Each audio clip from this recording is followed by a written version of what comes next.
universe. 24 hours of music and talk. Radio without limits. That's why people keep coming back for more. That's ubnradio.com. The Marla and Dave radio experience begins in 3,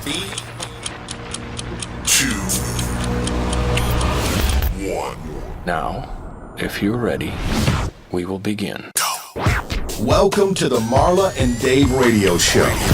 This is reality radio with a couple that keeps it real. Current events, pop culture, music, relationships, fitness, the hot topics of the day. Marla and Dave Thomas. This is the Marla and Dave radio show. Real radio. Turn up! Welcome to the Marla and Dave show. Oh, man, she beat me. She was actually just lurking, waiting to be the first one to say it. Anyway, welcome to the Marla and Dave show. I'm Dave. As usual, and of course, if he's Dave, that leaves me zero option but to be Marla. So that's who I am. I'm Marla, and he's Dave. Welcome to our show today. You know what? We've had quite a ride. We brought our show back October the 6th, and we did a radio show, a daily show, for years, for 3.5 years. But in the short time between October 6th and now, holy smoke, I don't even know what to even expect for next year, because we have just been from pole dancing to, we're all over the board with the situation. Absolutely. And I love it. Comedians, it's never boring. Just a lot of friends stopping by, and we've enjoyed every minute of it. Every minute, and looking forward to next year. You know what? Today's show is a little bit more serious. Everybody who's been following the news, which is mostly everybody, there's a lot of protesting going on. There was a Million Man March here recently, and it's all focused on the issue of police brutality against minorities. Yeah. So we've welcomed an officer on our show today who is a friend of mine, but he's also visiting from the D.C. area, the Baltimore area. But right now, I have to just I'm very verbiage, just a lot of verbiage, a little coming out today. I want to talk about my mood song. Oh, your mood song. Okay, Thank go you, ahead. Tony. Go ahead. Fight the power! Fight the power! Nice.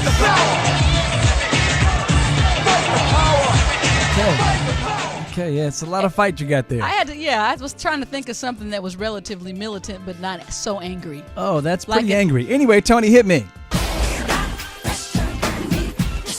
Just leave me alone. I'm saying.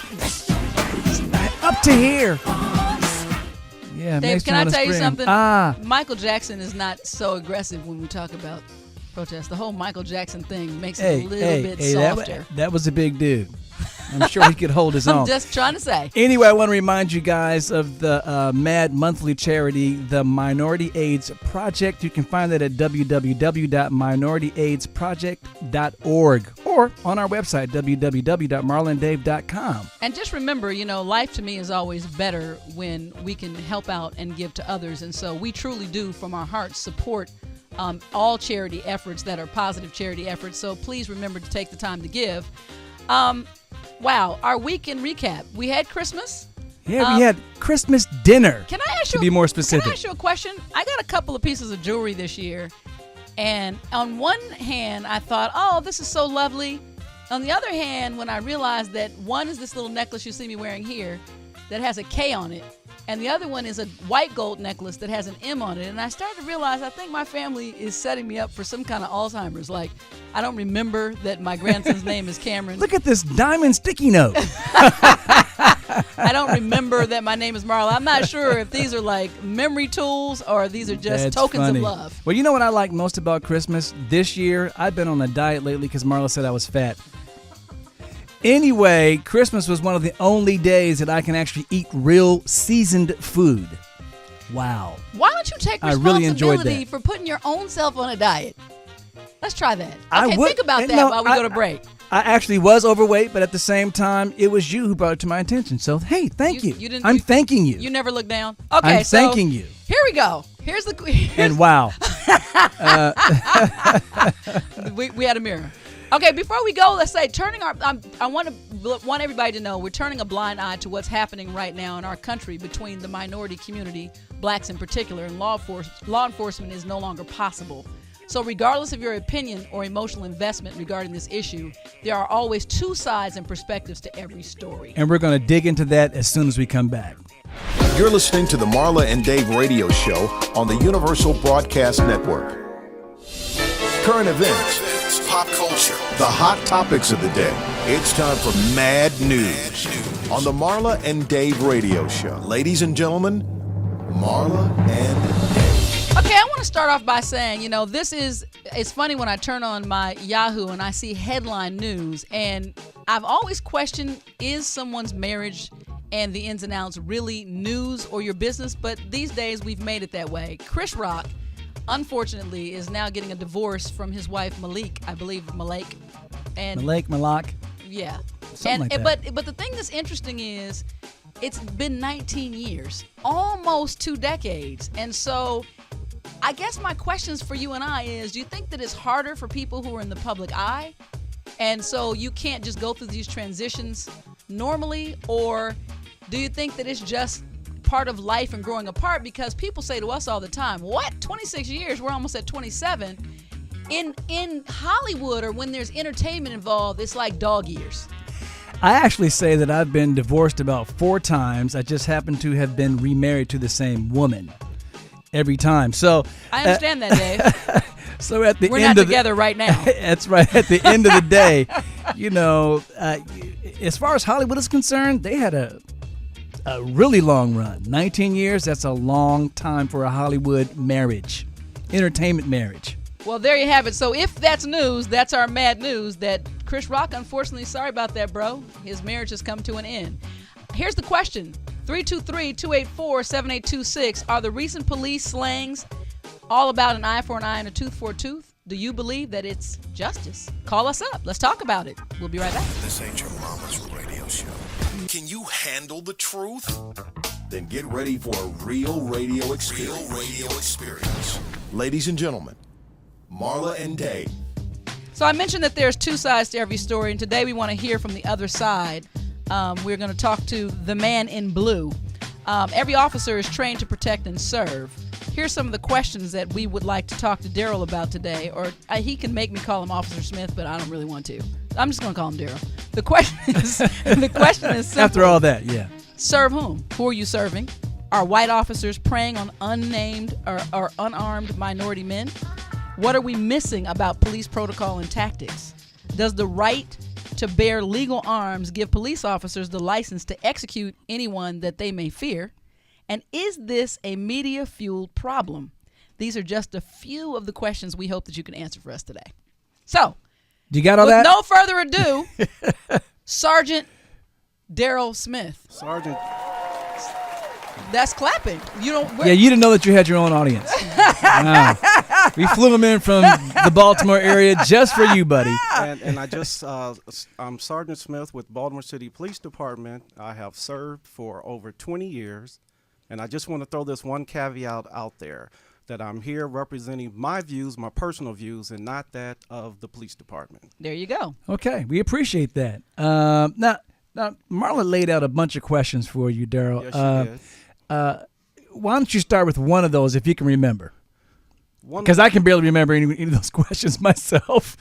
Well, she specifically said, are white officers out there targeting minorities, specifically black individuals?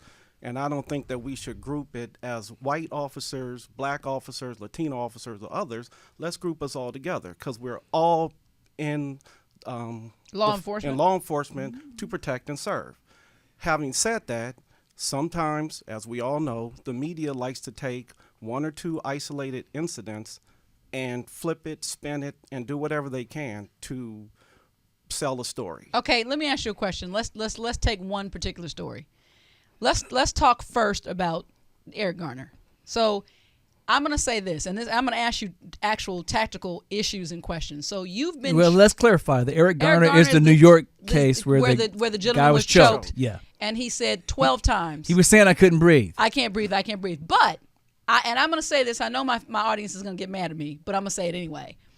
I really do believe if you're trained, and I'm going to talk to you as well about this, Daryl, when you're trained to handle a particular situation, to de-escalate a situation that could be physically become a physical problem or involve physical violence or whatever, I'm sure that there's a protocol that you're taught. And so you also probably have to take into consideration that if I'm a person who doesn't want to be arrested, there's a lot of stuff that I may say, but you are actually probably taught in your police tactics to go through these particular steps, not necessarily to kill me. It might have been an unfortunate result that you were doing what you were tactically taught to do, and it happened to cost this gentleman his life. Is that even a possibility? So possibility is this. On my department, as most departments across the country, when we are involved in a tactical situation that causes us to use our firearm, we are taught to shoot in the center mass. Now, our theories are not we are shooting to kill, we are shooting to incapacitate, keeping in mind that when someone is shot in this vital area, that the possibility of death is there. Okay, but before you go there, though, hold that, because I want to get to that. We're talking about Eric Garner, who was choked out. Right, and I understand that, and I wanted to segue into this particular case.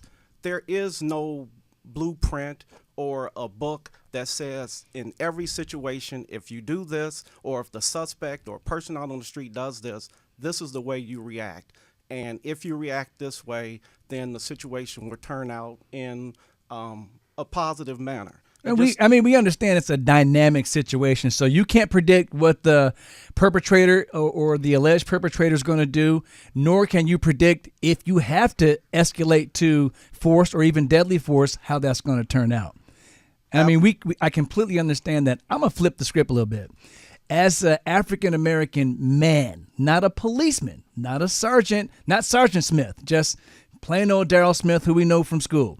When you look at these cases, say the Ferguson case and the case with Eric Garner in New York and some of the others, do you feel a sense of injustice, or do you look at it from the officer's perspective and say, man, that was just unfortunate? I look at it from both perspectives. Being African American for 47 years, but in law enforcement for 20 years, I understand both sides of the dilemma.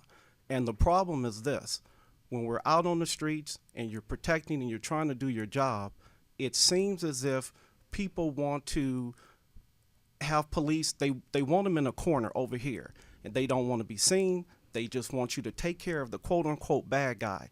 But when the bad guy does something and the police react, then all of a sudden a community comes together and they want to riot against the police and protest and do all these certain things. But you have to keep in mind, law enforcement is out there on Christmas Day, New Year's, 4th of July.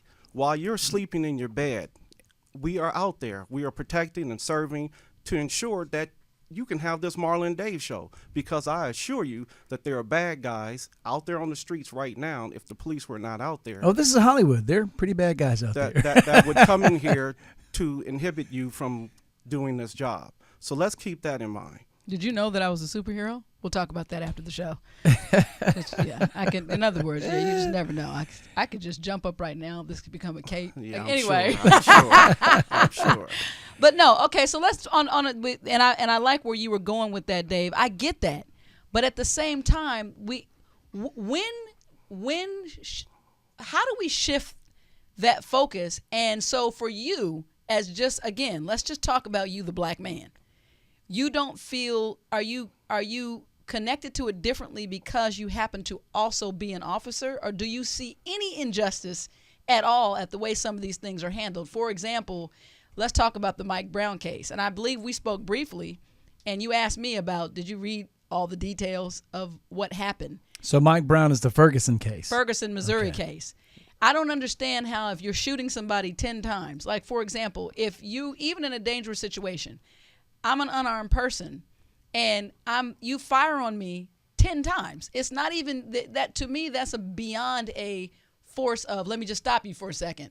But let's keep in mind that no one in this room was there when the incident went down. What we do know is that obviously the young man is dead. We have an officer who happens to be white who pulled the trigger. But based on the account, if the account is true as what came out in the media just preceding the riots, the individual, Mr. Brown, he went for the officer's gun. Did we hear that? We did hear that. Now, I will tell you this, as a law enforcement individual, if someone reaches for my gun, that automatically turns into a deadly force situation. If someone is striking me and we're fighting out on the streets, it depends on the situation. It depends on the person. If I'm fighting you, it's one thing. If I'm fighting one of these gentlemen, it's something else. And if I'm fighting Shaquille O'Neal, that's a whole different ballgame. In other words, you're going to have to actually escalate it before it even can escalate because this guy's just too big. Absolutely, and it depends. And I've been in situations before, and you have to make a split decision, maybe possibly a deadly force situation that could take place at the snap of your finger. And it's easy for us to sit back and speculate from a distance. From this beautiful studio and to say what we could have done or should have done. What would you have done had the officer do? If someone was reaching for his gun, Mr. Bad Guy, please stop. Don't do that. Yeah, but so that leaves me with the distinct problem that, are you saying that this is a media-fueled environment? And before you answer that, because we're going to have to come back, we're going to take a little break, we're going to come back, but is this a media fueled environment? Because some of these things just, no matter how you spin it, no matter how you describe it, at the end of the day, they did not even get to trial, which is something completely different. And I want to talk about that too. I was going to say, the mere fact that these incidents that we're speaking of didn't even bring on an indictment for everyone to be able to look. Hold that thought. Hold it. I know he's biting at the bit. I want to know directly from you when we get back why it was that these officers were not even brought to a trial. Can we just see what's up? Can we look at it? That's the question. We'll be back. Hey guys, listen up. Learn something. 26 years of marriage from two unique perspectives equals 52 years of relationship experience. It's time for Ask Marla and Dave. Answers to your questions about life, love, and relationship based on Marla and Dave's real-life experience. It's about to get real. Ask Marla and Dave. All right, it's time for another Ask Marla and Dave. If you don't ask us, we can't tell you. And remember, anyone can ask us anything. So all you have to do is write in to www.marlanddave.com, submit your questions, or you can send it to our Facebook, to our inbox. We have the Marla and Dave show online, Marla and Dave. Don't call my cell phone, though, asking me Marla and Dave questions, because if you get my number, I'm not going to. Because she might just have her cell phone number online. You never know. Yeah, this is Marla. Okay, so here's a question. On a recent show, Marla, that's me, mentioned having all 3 children by the age of 24. That must be the show that we did on infertility with Tamiko Fraser-Hines. Shout out. You were both very young parents. At what age do you think it's best to start a family? If you're asking me, and obviously you are, I say whenever you are absolutely ready. I feel like that, if it's even possible to imagine drowning, if it has to be that last breath that you take that says, oh, I just can't live another moment until I have And kids. The caveat that I will allow is when you feel ready after at least 21 or 22. Sleep on it. If we feel ready, wait another year. If you feel ready, wait for another lifetime. And there's a reason why I say make sure you're absolutely ready, because it comes with such highs, but it also comes with absolute lows. And if you're not ready for it, they can break you. This has been Ask Marla and Dave. And there you go. If you don't ask us, we can't tell you. Welcome back to the Marla and Dave radio show. Marla and Dave want to talk to you. Phone lines are open at 323-284-7826. 323-284-7826. All right, welcome back to the Marla and Dave show. We're actually just... Andrea Saunders is actually writing text messages to Daryl. And is my cleavage lovely or what? As that's what you can see. At least comment and say something about it. Is Drea hating? What? Anyway, you can call us at 323-284-7826. Let me do that one more time. 323-284-7826. Please do call in now. Join our conversation. He's here. You want to join in the conversation today? We're talking about police protocol and tactics. Is it just staying within the actual tactics that a police officer is taught, or is it really racial profiling and injustice? That's what we're talking about. And before we went to Ask Marla and Dave, the Ask Marla and Dave break, we were actually turning the corner into asking Daryl, Officer Smith, what about the fact that indictments weren't even brought? And the grand jury just looks at it and says, "Oh, this wasn't that deep." To us in the community, it just looks like, "Oh, you're not even gonna give us a chance to see what's not up." That deep. But an indictment, you have to keep in mind and understand what an indictment is. And if you don't have anything that you can actually prosecute, then there's no reason to bring an indictment. That's what the grand jury is all about. And that's what happened in this particular case. They had nothing to take to trial, nothing that they saw that the officer did that was wrong. So therefore, you would go to trial and charge him with what? It's kind of like Marla calling the police and saying, an hour ago, Dave slapped me. But the police come and find out that Dave was actually in Huntsville at the time. There's no way that it could have happened. Oh, come on, bro. It's not that black and white. It's that black and white. On one hand, I can understand that. But Dave being gone to Huntsville, clearly it's impossible for him to slap me. But if Dave was anywhere in the studio, he could have passed by me. It's up to them to say, prove. There has to be, because what we do know is there's a dead man. There's a dead man. Here are the facts. There's a dead man. He died at the gun of an actual uniformed law enforcement officer who was currently on duty. He was shot, and the accusations at that point to me warrant those facts alone. We know you're the shooter. We know this man's dead. The dead man can't give you any information. So all you're getting now is witnesses, word of mouth, but the main person who's telling me what's up is you. Flip the script and answer this for me. Dave is your husband of 26 plus years. Right. Assume that Dave was not a singer and Dave was an officer. Let's assume that Dave was out on the street and he was in law enforcement. And let's say it was 2 o'clock in the morning, 12 noon, whatever the case. Dave received a call and he was out there and some guy came up and he started pounding Dave and then he reached for Dave's gun. What would you have Dave do? I would have Dave shoot him. Thank you. Not 10 times. He would get home and I would say, Dave, what the hell is wrong with you? That was overkill. Well, 2 shots would have been enough. And she probably would get on me just like that.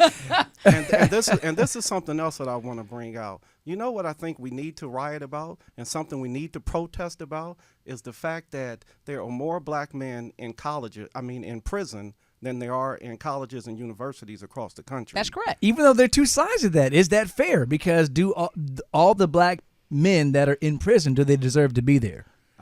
And do they deserve to be there for as long as they are? But that's something that maybe we need to investigate. And also keep in mind that while we make up some 12 to 13% of the U.S. population, we make up over 40% of the prison population, just piggybacking on the point that I just made. I completely agree with you on that. These are topics that should outrage people, and these are topics that outrage me. And you have to understand the dynamics between blacks and whites in this country and the history of this country. No, I'm not sitting here telling you that every officer, whether it be white or black, is a law-abiding, perfect individual.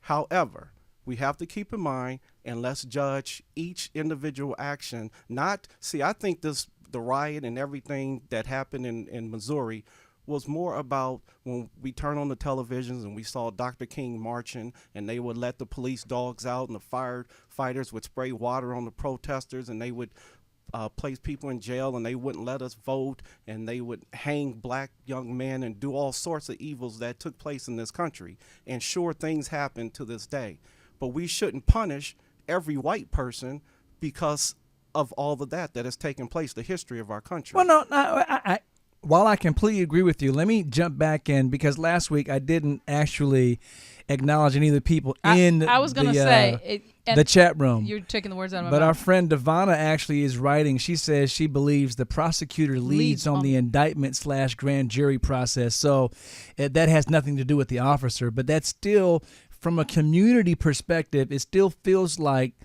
our perspective is being ignored. And the reason why I say that is at the same time, while we can understand some of the things that you're saying cerebrally and mentally, the feeling is just like we see things on the internet. That's why I was asking you about the media. The guy who was actually pulling in or was pulled over for not wearing his seatbelt to a convenience store, the officer says, "Oh, go back in and get your ID." He goes into the car to get his ID.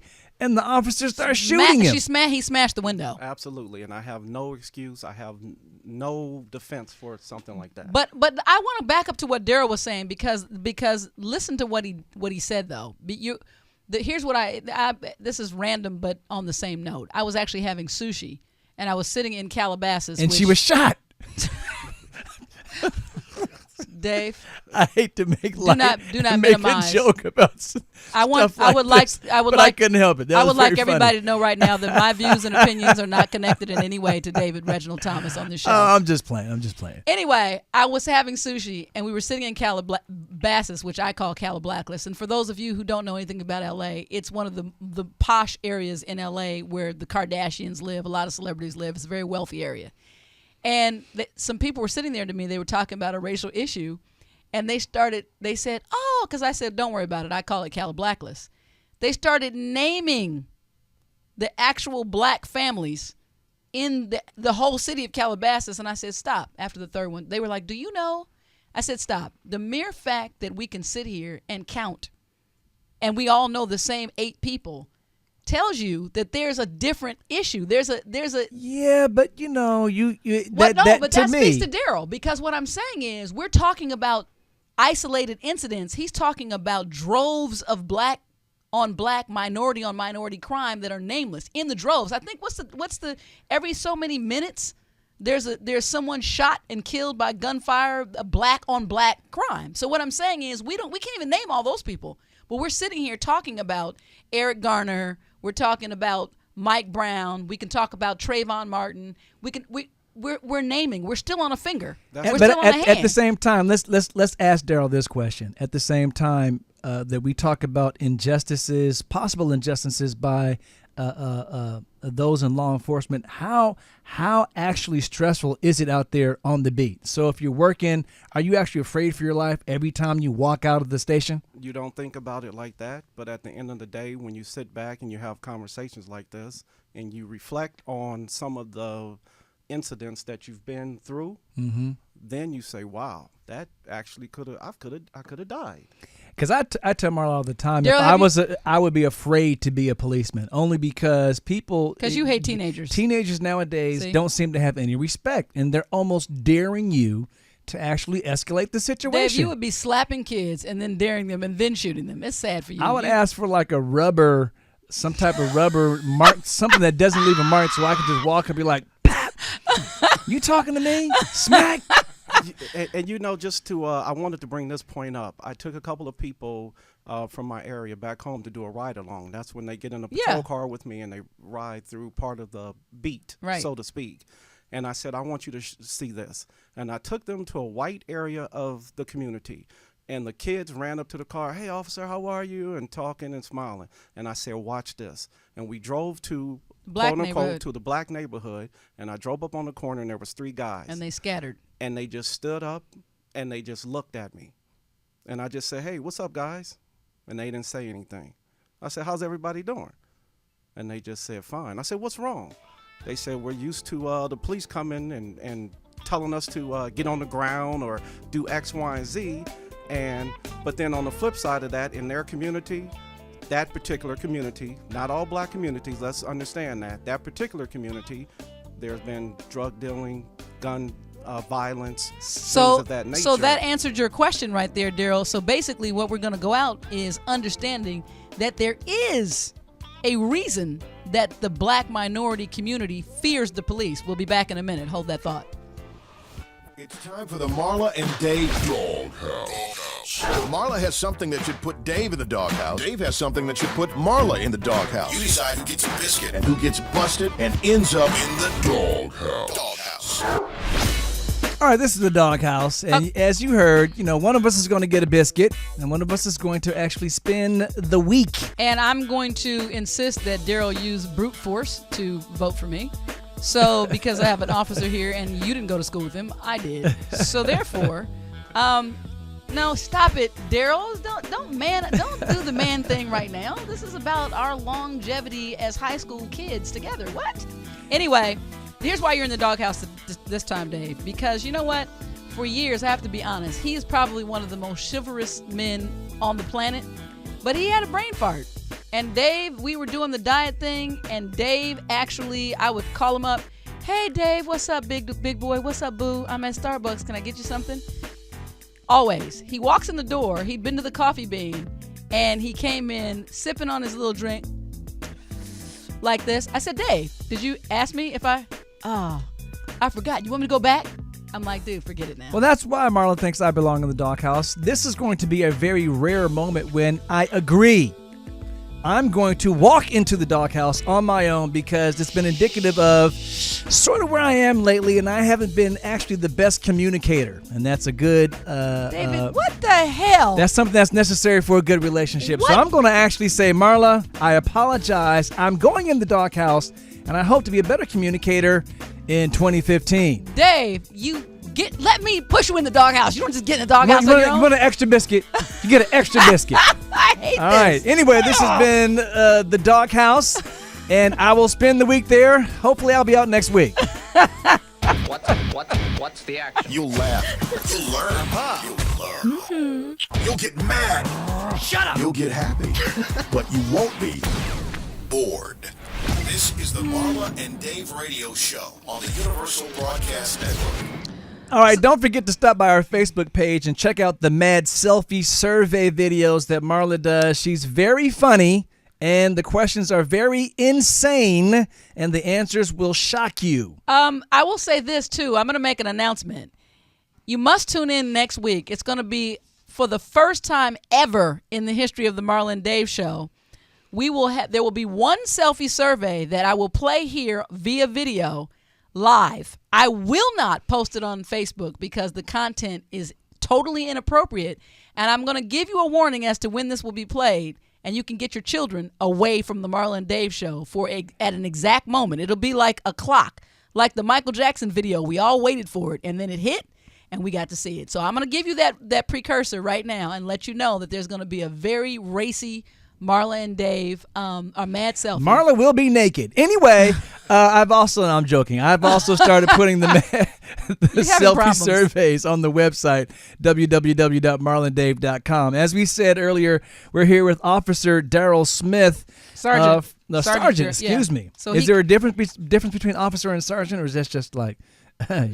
Just a different rank. Okay. You control other people, don't you? But a sergeant is still an tell the officer. Sort of, kind of. But Can an you officer of the law, so Can you hit kids with the soft rubber billy club? Negative. Anyway, I was asking Daryl, did he feel like his life was in danger when he walked out of the police station? And he was actually saying that, you probably couldn't do an effective job if you thought of your job that way.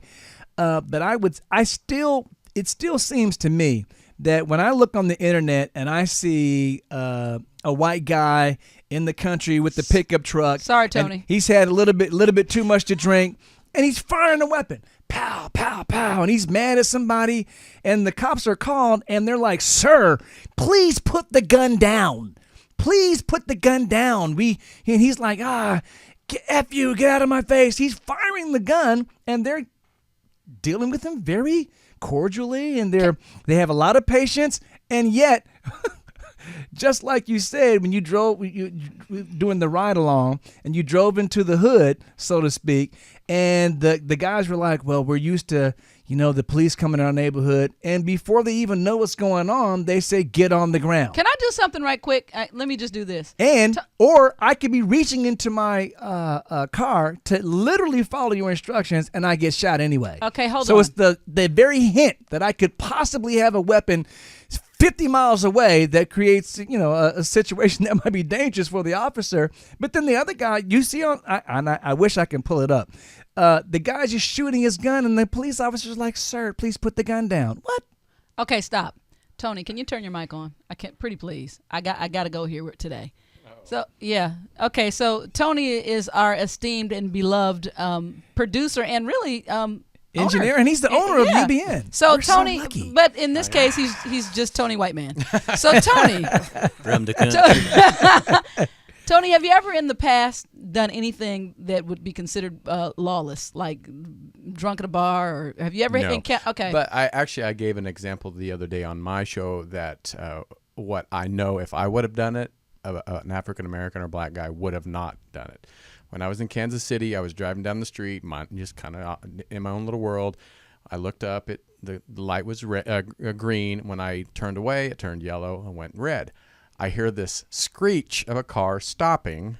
As I look over, it was a cop car slamming on his brakes so he wouldn't hit me because I ran through a red light. I pull over, of course. He pulls me over.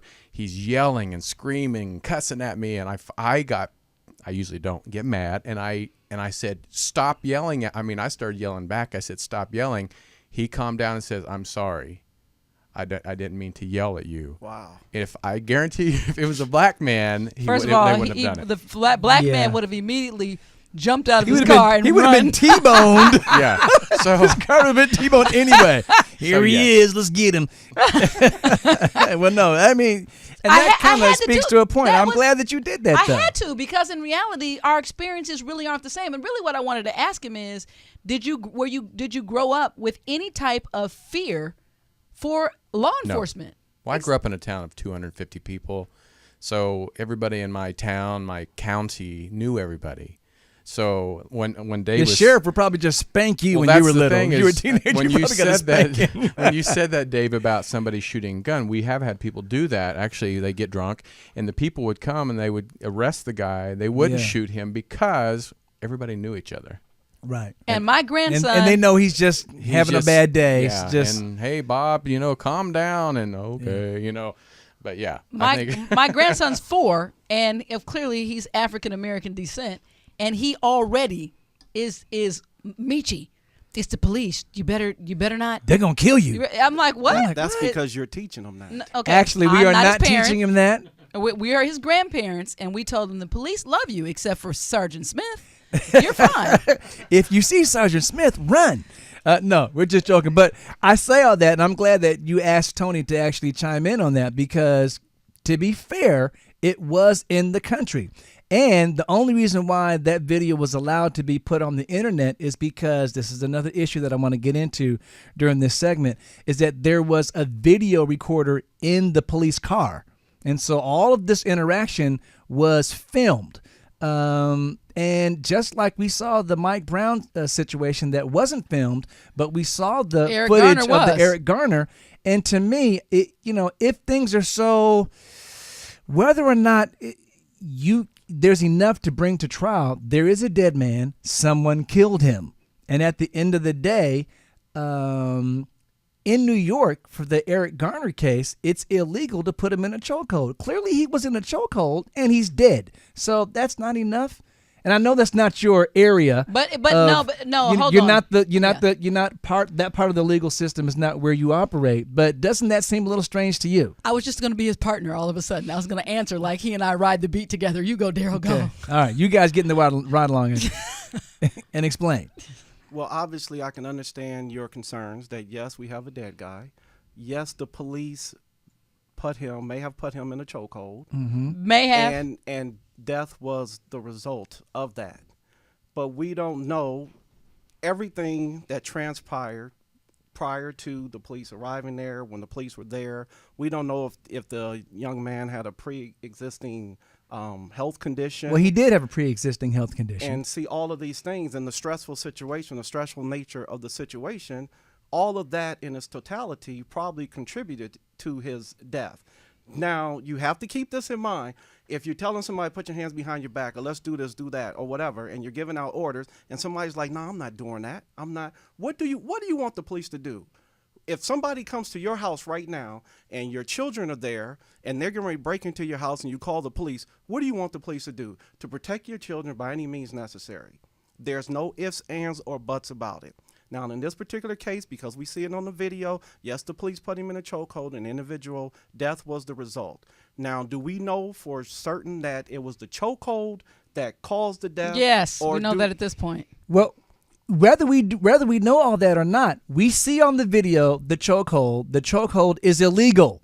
And he's saying, I can't breathe. Help me, I can't breathe. I can't breathe. At this point, all I'm saying is, give us the indictment so that the judge or the jury can say whether or not Devonna, the circumstances were of such that it was a wrongful death and the policeman is or is not responsible.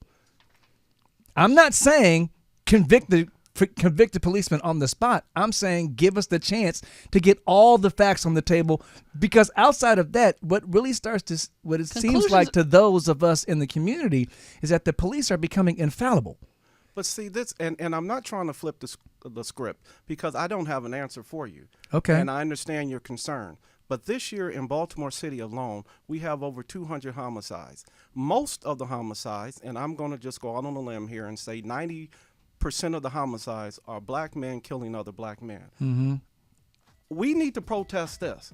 We need to educate our young people to stop this. That's what we need to do. Yeah. And we need to start there. We need to stop feeding our young men into the penal system, and let's give them education in that sense, because the world looks at us, black men, differently in this country than they do white men. We're not surprised at that. Right. So let's not be surprised when things of this nature happen.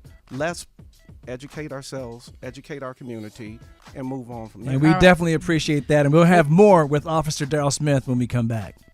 It's time to play the Marla and Dave Love Game. Here are Marla and Dave to explain how it works. Okay. So as you can hear, Marla's pretty excited about playing the Mad Love Game. For Daryl and those of you that are at home watching this super fun show, let me just say this. Let us tell you how it works. The Mad Love Game is a game created by Marla and I. It has 3 categories: communication, sex, and finance. As far as we're concerned, all the things that cause Marla and I to get divorced and be married on a regular basis. Anyway, there's a die that you roll, and it has several sides. There's a loser term, there's a communication, there's finance, and there's sex. We're going to have Officer Smith roll the die. Do it. Find out what category it is. Oh, it's wild. He gets to choose. He was clearly a gambler before he was and an he's officer. going to choose sex. Anytime it's wild, we just... Well, matter of fact, I'm not going to do that. You choose, Daryl. You get to pick the category: sex, communication, or finance. Let's go with sex. Okay. Sex for 200, Dave. Officer Smith is chosen. Who fantasizes more during sex, men or women? Ew. I have to answer this? Yeah, give us your best answer. It's a game. Hello. Do you want to win? I'm going to say women. Wow, Marla, would you concur? I definitely say that women. Ding, ding, ding. It's our liberation. Okay, well, Marla concurred, and she is the creator of the game, one of the creators, and that is absolutely correct. So, Daryl, that means that you're probably thinking of your significant other while you're having sex, and she's thinking of Officer Bill. Okay.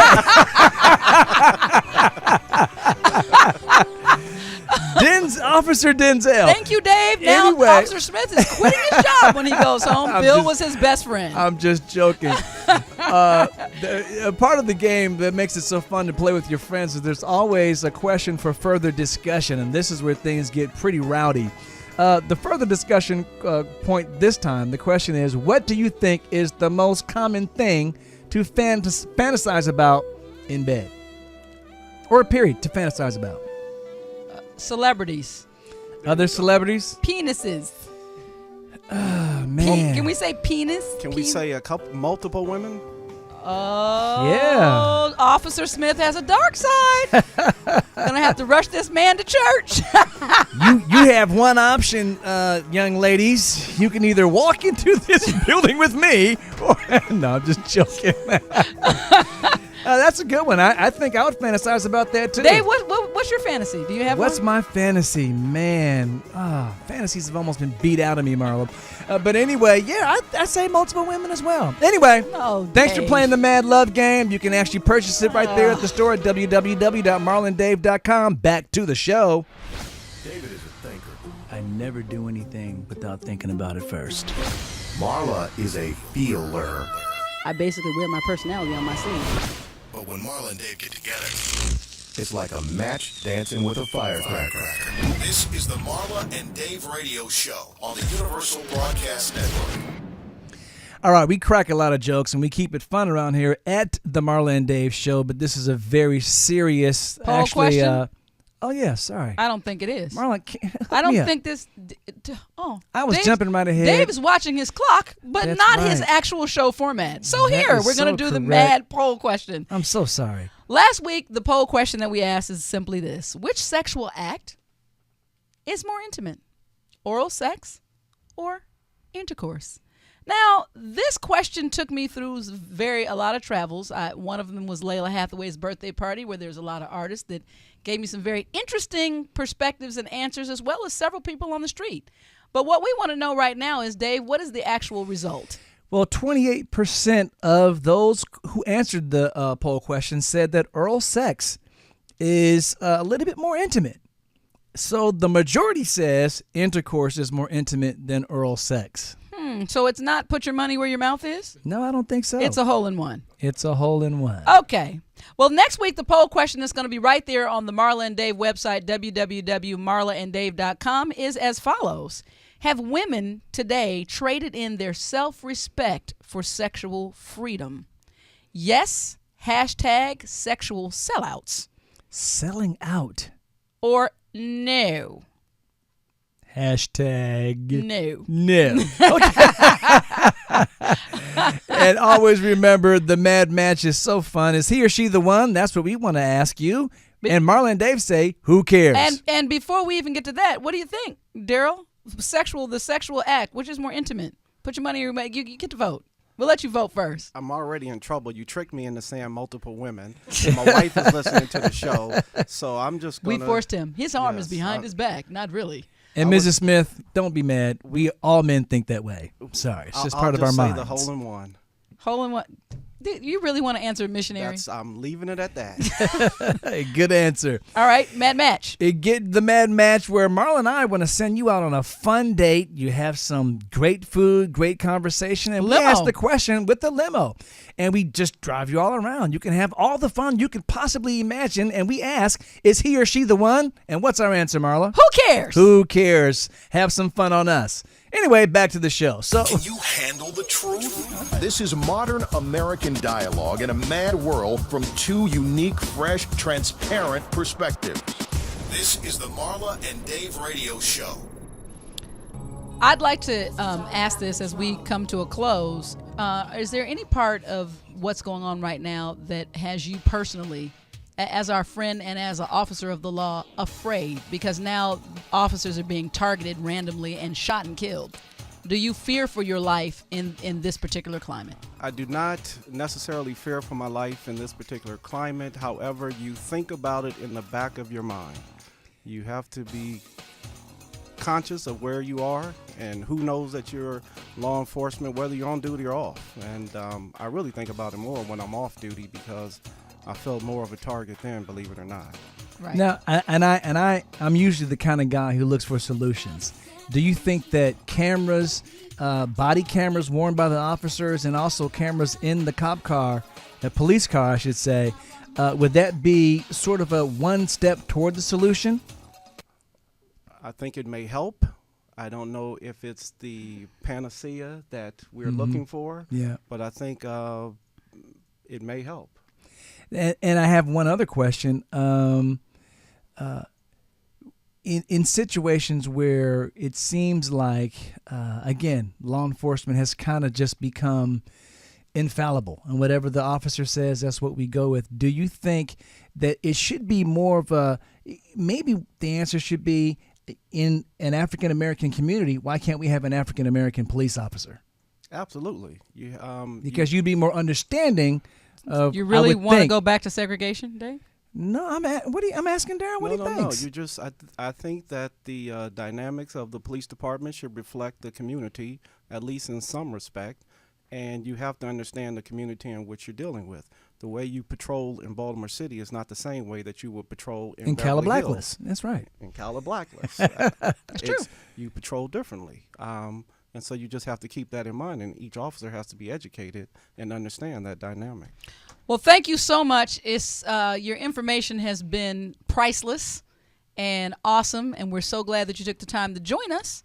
And the next time you're here, leave your handcuffs and come back and play. We'll talk about something else other than officers and citizens and war. Absolutely. And hopefully we get out there on the golf course and I kind of show you how things are handled out here on the West Coast. I want to say this. I'm putting forward for the year 2015. We want to wish everybody a happy, happy new year. I would like to start a mad guest list. There's some people that I want to talk to on the show. Wow. We're in the building with Key and Peele. Get into our studio. Ooh. We want to talk to Key and Peele. I want to do an interview with Denzel Washington. That's what I want. But I bet she does. But anyway, but in the meantime, and I want to interview Beyonce There you go. Dave, come on. and Jessica Alba. Don't be salty. And now I'm going to interview Idris Elba. But anyway, in the meantime, we're excited next week to actually kick off our year. We're all about new beginnings. We've got the CEO of Emerge Magazine, Miss Tiffany Boyle, coming in. Wow, we're welcoming Adrienne Alvin Chia into the studio to talk about love being better the second time around. And my girl, B. Rocca, Brandy's going to come through and grace us with some fun. And She's again, fun. we want to say thank you to Officer Daryl Smith for stopping by. It's been a great conversation. We'll see you next week. Don't miss one Mad Monday. It's been real.